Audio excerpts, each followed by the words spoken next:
Good morning everyone. आज हम लोग देखेंगे 11 जून का द हिंदू। फर्स्ट न्यूज क्या है? भारत की जनसंख्या को लेकर रिपोर्ट आई है। किसकी? UNFPA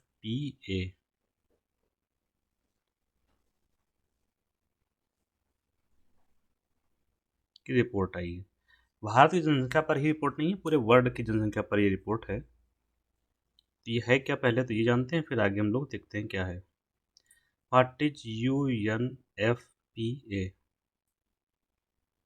इसने रिपोर्ट जारी की है। इसका क्या है? ये UN population fund. UN is United Nations. पूरा ही लिख दे रहा हूँ मैं।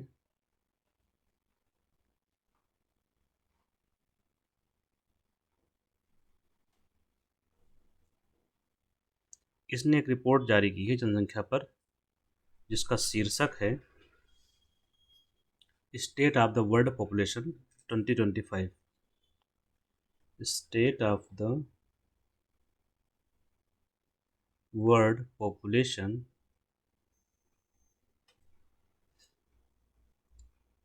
2025, द रियल फर्टिलिटी क्राइसिस। ये इसका शीर्षक है, रियल फर्टिलिटी क्राइसिस। CRISIS लिखिएगा, एस सिंगल होगा। ये शीर्षक है रिपोर्ट का। तो ये रिपोर्ट जो पब्लिश हुई है, इसमें बताया गया है कि विश्व की जनसंख्या किस तरह से बढ़ रही है। तो विश्व की सबसे अधिक जनसंख्या वाले जो देश हैं,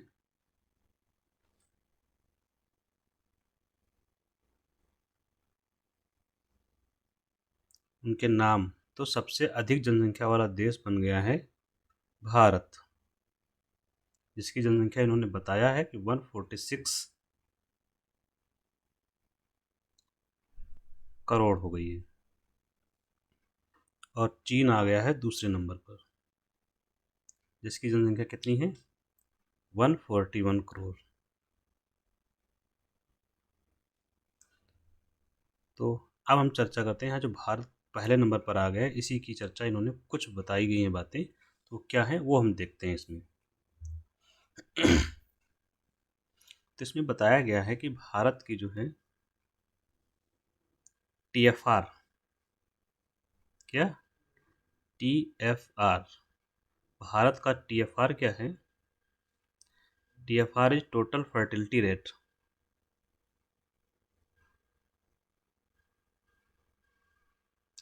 फर्टिलिटी रेट। इसमें बताया गया है इस रिपोर्ट में कि भारत का जो TFR है, टोटल फर्टिलिटी रेट है, वो हो गया है 1.9। कितना हो गया है? 1.9। TFR होता क्या है, पहले तो ये पता चले, तो अब आप 1.9 का मतलब समझ पाएंगे। 1.9 TFR क्या है? एक महिला द्वारा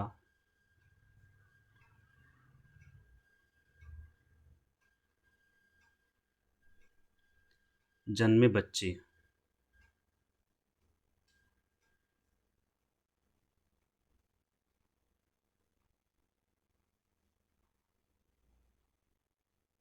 मैं साधारण शब्दों में लिख रहा हूँ ताकि आपको समझ में आ सके, कठिन शब्दों का प्रयोग नहीं। ये 1.9 क्या हुआ? एक महिला द्वारा जन्म दिए गए बच्चों की संख्या कितनी है? 1.9। किसके संदर्भ में है ये भारत का है। अभी इसमें कुछ बातें और जोड़नी है। कौन सी बात जुड़ेगी? जैसे कि कब जन्म देने वाले बच्चों की संख्या, ठीक है, एक महिला इतने बच्चों को जन्म दे रही है भारत में, इसका मतलब ये है। लेकिन किस पीरियड में? वो अपने प्रजनन काल में। प्रजनन काल में ये वैरी करता है, लगभग 40 से 45 साल तक माना जाता है। 45 साल तक, 15-20 साल। अभी जैसे भारत में है तो 18 साल पे शादी होती है, तो 18 साल से आप मान लीजिए। तो प्रजनन काल अलग अलग पीरियड होता है। तो एक महिला के द्वारा अपने प्रजनन काल में प्रजनन काल क्या होता है? जब तक वह बच्चों को जन्म देने में सक्षम होती है। तो एक महिला द्वारा अपने प्रजनन काल में, कहीं कहीं आपको मिलेगा जीवन काल में, बट बेस्ट यही है, प्रजनन काल में जन्म दिए गए बच्चों की कुल संख्या 1.9 है। ये औसत वैल्यू निकाली जाती है। इसका मतलब क्या हुआ? TFR, टोटल फर्टिलिटी रेट, अगर 2.1 हो तो क्या होगा? इसका मतलब क्या होता है? अगर फर्टिलिटी रेट 2.1 है तो इसका मतलब ये माना जाता है कि ये जो लेवल है, TFR है, वो प्रतिस्थापन दर के बराबर हो गया है। ये प्रतिस्थापन दर बोला जाता है इसको। Total fertility rate at replacement level, मतलब सकल प्रजनन दर अपने प्रतिस्थापन स्तर पर कब होती है? जब कितनी हो? 2.1। तो TFR ये क्या होता है? प्रतिस्थापन दर क्या होता है? ये होता है कि एक, जैसे जो कपल है, एक जनरेशन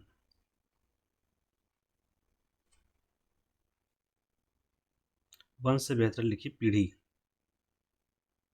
एक पीढ़ी द्वारा पिछली पीढ़ी का प्रतिस्थापन जो होता है।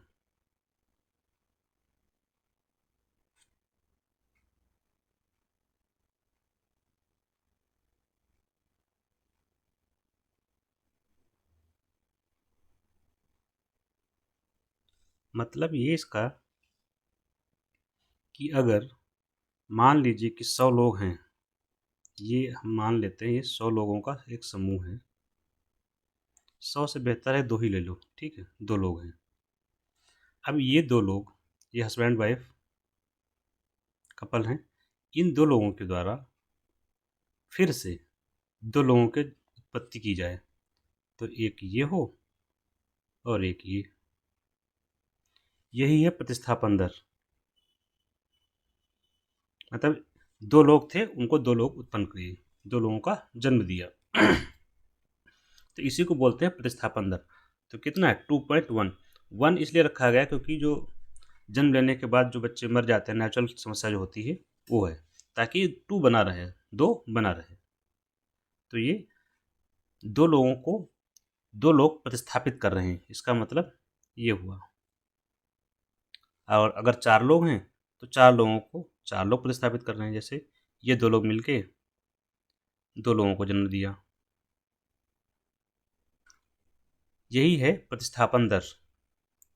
तो जब एक पीढ़ी के द्वारा दूसरी पीढ़ी को प्रतिस्थापित करना, रिप्लेस कर देना, यही है प्रतिस्थापन दर कहलाती है, TFR। और ये कितना होता है? 2.1।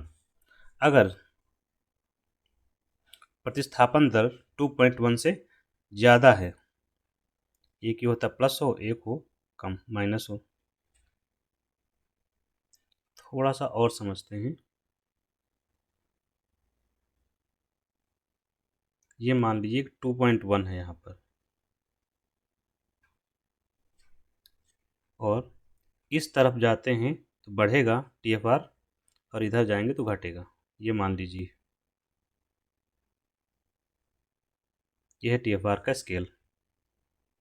तो जब 2.1 से ज़्यादा होगा, 2.1, 2.2 या 3 हो जाए, तब इसका मतलब क्या है? जनसंख्या बढ़ रही है। जनसंख्या क्या हो रही है? बढ़ रही है। कैसे? 2.1 मतलब 2 लोगों ने 2 लोगों को उत्पन्न किया। अगर यहाँ 4 हो जाए तो 4 लोग 4 लोगों को उत्पन्न कर रहे हैं। नहीं, ऐसा नहीं है, 4 लोग 4 को उत्पन्न कर रहे हैं। यहाँ एक कपल पर है, सब कैलकुलेशन कितना है? 1 कपल पर है, मतलब हस्बैंड वाइफ एक कपल बनाते हैं ना मिलके, HNW। तो अगर 4 हो गया यहाँ पर, तो एक हस्बैंड प्लस उसकी वाइफ मिलकर 4 लोगों को उत्पन्न करने हैं।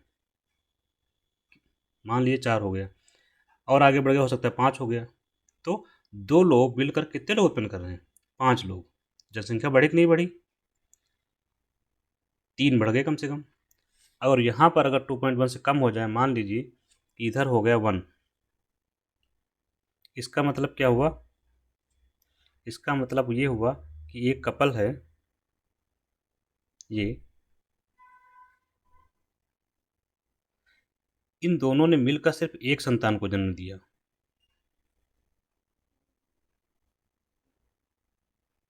ठीक, तो ये जनसंख्या क्या हो रही है, ये कम हो रही है। तो जब TFR 2.1 से कम हो, इसका मतलब होता है जनसंख्या लगातार कम हो रही है, और 2.1 से अगर ज़्यादा है तो जनसंख्या क्या होगी, लगातार बढ़ रही है। मतलब क्लियर। अब यहाँ पर इन्होंने जो बताया TFR भारत का कितना है, 1.9, तो इसके अनुसार क्या हुआ, भारत की जनसंख्या में क्या हो, घट रही है, अब या घटनी शुरू हो गई है, ये इसमें बताया गया है। प्लस पॉपुलेशन जैसे होती है वहाँ पे, तो उसको 2-3 भागों में हम देख सकते हैं किसी स्थान की जो पॉपुलेशन है। कभी कभी क्वेश्चन इससे पूछ लिया जाता है, जैसे किसी स्थान की जनसंख्या अगर ज़्यादा है तो उसको बोलते हैं ओवर पॉपुलेटेड। क्या हो गई, ओवर, ज़्यादा हो गई, ओवर पॉपुलेशन। और कहीं स्थान पर कम है जनसंख्या तो वो होती है अंडर पॉपुलेशन। और एक स्थिति होती है इसके बीच की, जिसको बोलते हैं ऑप्टिमम पॉपुलेशन। ये होती है जो किसी स्थान के जो रिसोर्सेस होते हैं, जो एकदम परफेक्ट, एक स्थान के किसी स्थान पर उपलब्ध संसाधनों के अनुपात में जनसंख्या जब होती है, अनुपात, संसाधनों के अनुपात में जनसंख्या, ये होती है ऑप्टिमम। इसका मतलब ये हुआ, मान लीजिए ये लैंड है और यहाँ पर जो खाद्यान्न उत्पादन हो रहा है वो सिर्फ 20 लोगों के लिए पर्याप्त है। कितने लोगों के लिए, 20 लोगों के लिए, कि 20 लोग अपना जीवन यापन कर सकते हैं। तो उस स्थान की ऑप्टिमम पॉपुलेशन हो जाएगी 20। और अगर इससे जनसंख्या ज़्यादा हो जाए 20 से, दैट इज 25 हो जाए, तब हो जाएगा ओवर पॉपुलेशन। और अगर ये जनसंख्या 20 की जगह 10 हो तो ये होगा, कहा जाएगा कि अंडर पॉपुलेशन है। ठीक है,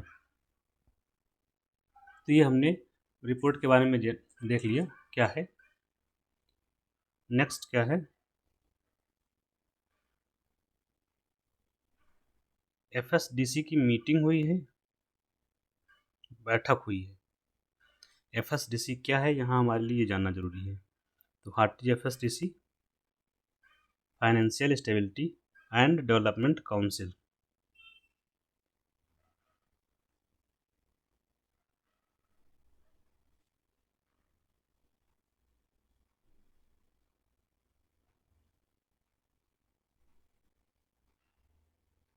ठीक, इसका अध्यक्ष कौन होता है, चेयरमैन। चेयरमैन होता है वित्त मंत्री, और इस समय वित्त मंत्री कौन है, श्रीमती निर्मला सीतारमन। चेयरमैन होता है वित्त मंत्री। इसमें कितने लोग, कौन कौन शामिल होता है FSDC में, एक तो चेयरमैन हो गया, इसके अलावा जो सदस्य होते हैं वो कौन होते हैं। सदस्यों को मैंने 2 कैटेगरी में बांटा हुआ है, कुछ सेक्रेटरी होते हैं, सचिव, प्लस कुछ संगठन के चेयरमैन होते हैं, या कुछ संगठन है, कुछ नहीं मतलब संगठन होते हैं जो इसके सदस्य होते हैं। वो संगठन कौन से सेक्टर के होंगे, फाइनेंशियल सेक्टर के। जैसे आपका RBI के चेयरमैन, चेयरमैन तो होता नहीं RBI, governor. SEBI, pension sector का रेगुलेटर कौन है, PFRDA। ये सब रेगुलेटर हैं। जैसे बैंकिंग सेक्टर का रेगुलेटर RBI, सिक्योरिटी का सेबी, पेंशन का PFRDA, इंश्योरेंस का IRDAI। ये हो गए इसके मेंबर। ये आप याद रखें कि जो आपके लिए सबसे ज़रूरी है। सेक्रेटरी नहीं याद होते हैं तो कोई बात नहीं, वो चल जाएगा कम से कम। सेक्रेटरी में देखिए, ये मिनिस्ट्री ऑफ फाइनेंस के अंडर में है, तो फाइनेंस के कम से कम 2 सेक्रेटरी एटलीस्ट तो रहेंगे ही रहेंगे। एक तो फाइनेंस सेक्रेटरी रहेगा, प्लस फाइनेंस में ही एक डिपार्टमेंट होता है DEA, department of economic affair का, वो होगा। प्लस 3 लोग हैं यहाँ पर डिपार्टमेंट ऑफ फाइनेंशियल सर्विसेज का। 3 सेक्रेटरी ये मिनिस्ट्री ऑफ फाइनेंस के हैं। एक होगा मिनिस्ट्री ऑफ कॉर्पोरेट अफेयर का, कॉर्पोरेट मंत्रालय का सेक्रेटरी। ठीक, ये आपका department of economic affair ministry of finance के अंडर में आता है, और डिपार्टमेंट ऑफ फाइनेंशियल सर्विस भी मिनिस्ट्री ऑफ फाइनेंस के अंडर में आता है। ये इकोनॉमिक अफेयर ही बजट बनाने का काम करता है आपका। तो ये हो गया FSDC के बारे में। इसका उद्देश्य क्या होता है? 2 बातें लिखो। देखिए, फाइनेंशियल स्टेबिलिटी और डेवलपमेंट काउंसिल। तो एक हो गया वित्तीय स्थिरता। फाइनेंशियल स्टेबिलिटी मतलब वित्तीय स्थिरता सुनिश्चित करना। देख के ही लिख दो वही जो पूछा गया है, सुनिश्चित करना। और दूसरा विकास सुनिश्चित करना, फाइनेंशियल डेवलपमेंट।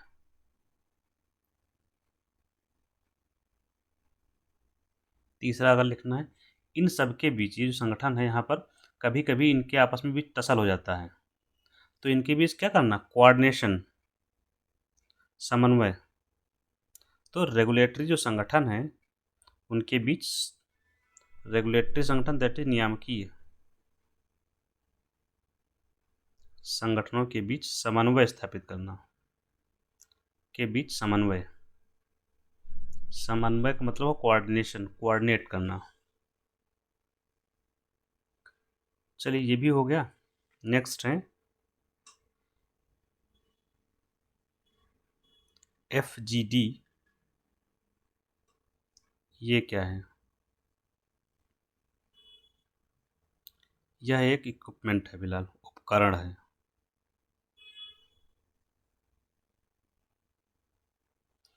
ये लगाना कहाँ है? TPP में लगेगा, थर्मल पावर प्लांट में। होता है क्या है FGD, पहले तो ये समझते हैं, फिर आगे बढ़ते हैं। Flue gas D sulphurisation.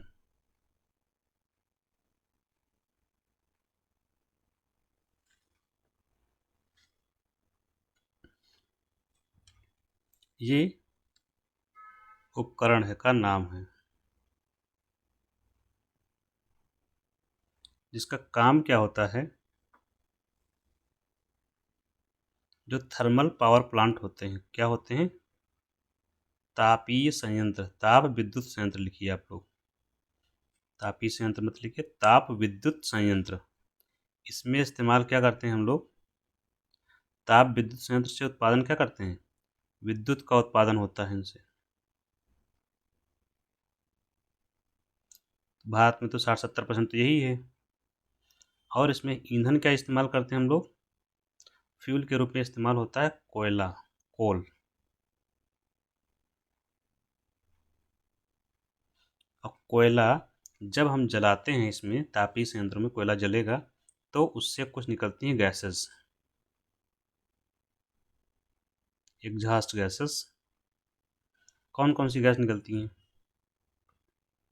Carbon dioxide CO2, carbon monoxide, water vapour,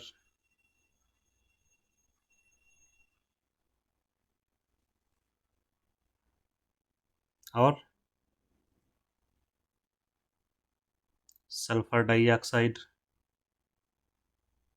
nitrogen के oxide, plus mercury vapour. H क्यों नहीं होगा? Hg। तो ये सब क्या होते हैं? ये पदार्थ, ये सब गैसेस निकलती हैं। इसके अलावा पार्टिकुलेट मैटर भी निकलता है, PM 2.5 एंड 10,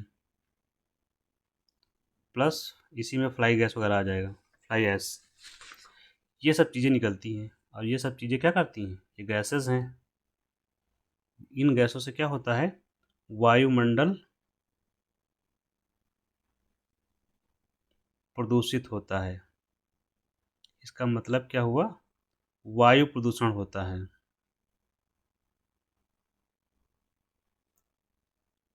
और इसमें से बहुत सारी गैसें हैं जो हमें नुकसान करती हैं, जैसे PM 2.5 एंड 10। इनको जब हम लोग श्वास के थ्रू अंदर लेते हैं तो हमारा श्वसन तंत्र खराब हो जाता है। मरकरी ब्रेन वगैरह के लिए हानिकारक है। ये दोनों गैस जैसे सल्फर डाइऑक्साइड और नाइट्रोजन डाइऑक्साइड, ये जब बाहर आते हैं तो जल से क्रिया करते हैं वाटर वेपर से और बनाते हैं सल्फ्यूरिक एसिड और nitric acid H2SO4 plus HNO3 पर्यावरण में। और ये वर्षा के साथ नीचे आते हैं, वर्षा के जल के साथ, तो इसको बोलते हैं एसिड रेन, क्योंकि ये दोनों क्या हैं, एसिड हैं, तो एसिड रेन बोलते हैं। मतलब ये प्लस वर्षा जब मिल जाए और वर्षा हो तब बोलते हैं एसिड रेन। एसिड रेन से पर्यावरण को बहुत नुकसान होता है, जैसे ताजमहल है वो इरोजन हो जाता है। कार्बन मोनोऑक्साइड का क्या है, ये अगर हम इनहेल करते हैं, सांस लेते हैं, तो हमारा जो हीमोग्लोबिन होता है HB, उसके साथ मिलकर ऑक्सीजन की कैपेसिटी को घटा देते हैं।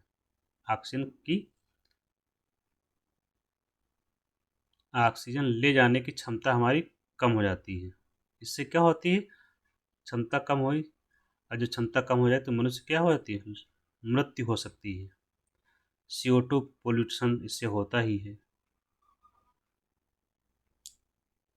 CO2 इससे होता है ग्लोबल वार्मिंग, वैश्विक तापन। और वैश्विक तापन जिम्मेदार है क्लाइमेट चेंज के लिए, तो इसका भी जो निष्कासन होता है इसको रोकना आवश्यक है। अब हम आते हैं अपने FGD पर। ये गैस है फ्लू गैस डिसल्फ्राइजेशन, नाम है ना उसका, डिसल्फ्राइजेशन। डिसल्फ्राइजेशन मतलब सल्फर डाइऑक्साइड जो आ रही है इसी को हटाना। तो जो वायुमंडल में सल्फर डाइऑक्साइड, वायुमंडल में SO2 के पहुंचने को रोकना।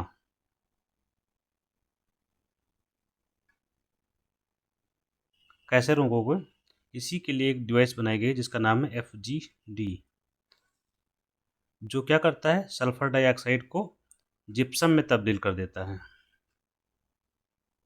Calcium sulphate hemihydrate. तो ये उप उत्पाद के रूप में इसमें बनता है, बाई प्रोडक्ट होता है इसमें।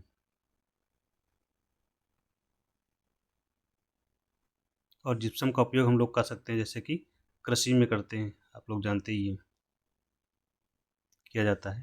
तो ये इसका FGD, लेकिन इसमें जल का प्रयोग बड़ी मात्रा में होता है। किसका प्रयोग होता है, जल का प्रयोग बड़ी मात्रा में होता है इसमें। प्लस इसकी कास्ट बहुत ज़्यादा होती है, कीमत, मतलब ये यूनिट लगाने के लिए, FGD यूनिट जो उपकरण है लगाने के लिए बहुत महंगा पड़ता है, तो कास्ट बहुत ज़्यादा होती है। इस वजह से ये एक्चुअल में सरकार ने डायरेक्शंस दिए थे कि FGD जो यूनिट है, जो उपकरण है, वो थर्मल पावर प्लांट में लगाया जाए, लेकिन कास्ट इसकी कीमत बहुत ज़्यादा है, इसलिए लोगों ने नहीं, जो थर्मल पावर प्लांट्स है उसमें लगभग 90% लोगों ने अभी नहीं लगाया है। क्यों, क्योंकि रीजन कास्ट बहुत ज़्यादा है, बड़ा रीजन यही है। तो ये दो समस्याएं हैं इसके सामने, इसीलिए इस पर विचार चल रहा है सरकार का कि जो थर्मल पावर प्लांट है उनको छूट दे दी जाए, जो ज़्यादा प्रदूषण नहीं कर रहे हैं। तो आपको FGD याद रखना है, बाकी आपको हमने लिंक बता दिए कैसे क्या है। FGD जो इंस्टॉल करना है यहाँ पर, कहाँ पर, थर्मल पावर प्लांट में, ताप विद्युत संयंत्रों में। इसको मॉनिटर कौन कर रहा है, मॉनिटर कौन करेगा, जो प्रदूषण वाली बॉडी है, इसका नाम है CPCB, central pollution control board. Central pollution control board, ये कौन सी मंत्रालय के अंतर्गत आता है, मंत्रालय का नाम है पर्यावरण, ministry of environment and ministry of environment, forest and climate change. ये होगा इसका मंत्रालय। ठीक है। इसके अलावा ये क्या काम करता है, इसका गठन हुआ है एक कानून के तहत। तो यह निकाय हो गया, ये है सांविधिक निकाय। कैसा निकाय है? सांविधिक निकाय है। कि कौन से एक्ट के तहत गठित हुआ है? तो इसका गठन किया गया है 1974 का जल अधिनियम है। कौन सा अधिनियम? जल अधिनियम, जल प्रिवेंशन एंड कंट्रोल। आप जल अधिनियम याद करिए, ज़्यादा अच्छा रहेगा। जल अधिनियम 1974 के तहत इसका गठन किया गया है। बाद में इसको वायु अधिनियम को, वायु प्रदूषण अधिनियम पूरा रखेंगे तो ठीक रहेगा, वायु अधिनियम से क्लियर नहीं हो रहा है। वायु प्रदूषण अधिनियम 1981, इसको भी लागू करने की जिम्मेदारी इसी को दे दी गई है। तो वायु प्रदूषण अधिनियम जो है ये वायु प्रदूषण को कंट्रोल करने का काम करता है, और जल प्रदूषण अधिनियम जल प्रदूषण को कंट्रोल करने का मैंडेट है। तो ये दोनों लागू करने की जिम्मेदारी भी सीपीसीबी पर है। तो इसी के साथ हम लोग ख़त्म करते हैं क्लास, फिर नेक्स्ट डे फिर मिलेंगे। Thank you.